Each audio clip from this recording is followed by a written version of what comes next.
Hello friends, good morning. নিয়ে চলে এসেছি ছোট্ট একটি মিনি ব্লগ। সকালবেলা দেখতেই পাচ্ছ সকালের কাজ আরম্ভ হয়ে গেছে, নিজের কাজ অলমোস্ট শেষ। ওপরে চলে এসেছি। এখানে দেখো গোলাপটাকে, যেটা গোলাপটা আমাকে বড়বাবু দিয়েছিল, সেটা একটু জল দিয়ে রেখে দিয়েছি। কী যে সুন্দর লাগছে কি বলবো। আর রেড রোজ আমার এমনিতেই ভীষণ পছন্দের। তো স্নান তো হয়ে গেছে, এখন পুজোটাও এইমাত্র করে নিয়েছি। তো করে নেওয়ার পরে এবার করব টিফিন। বড়বাবু আজকে বেরোবে হচ্ছে বেলায় 1টা নাগাদ বেজে যাবে বলছে। তো এখন করব হচ্ছে টিফিন ওর জন্য। তো চলো টিফিন করা যাক। পুজো তো এইমাত্র করে ফেলেছি, তো চলো এবার টিফিনটা করব। তো পুজোটা করে ফেলেছি, একটু তোমাদের সঙ্গে শেয়ার করে দিই। তো তারপরে টিফিনটা করব, চলো। পুজো করা কমপ্লিট।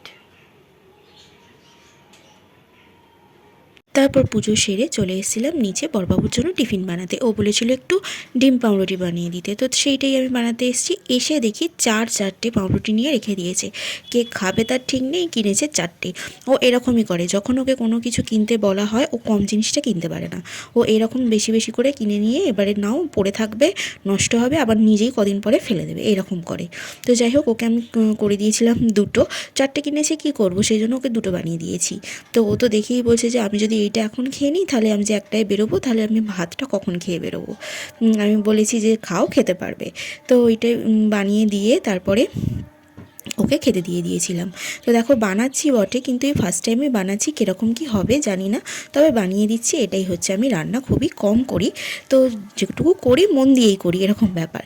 তো যে ওকে খেতে দিয়ে দিয়েছি, দেখতে পাচ্ছ মুখে হাসিটা দেখেই বুঝতে পারছো কতটা ওর ভালো লেগেছে, হেসে হেসে খাচ্ছে। তো যাই হোক, খেয়ে দেও রেডি হয়ে বেরিয়ে যাবে। তো তার মধ্যেই চলে এসেছিলো মিস্ত্রি বাথরুমটার জন্য প্যানটা বসাতে। তো এই যে দেখে নাও কেমন হয়েছে, কমেন্টে জানিও। এই ছিল ছোট্ট একটা ভিডিও, ভালো লাগলে একটা লাইক করে দিও।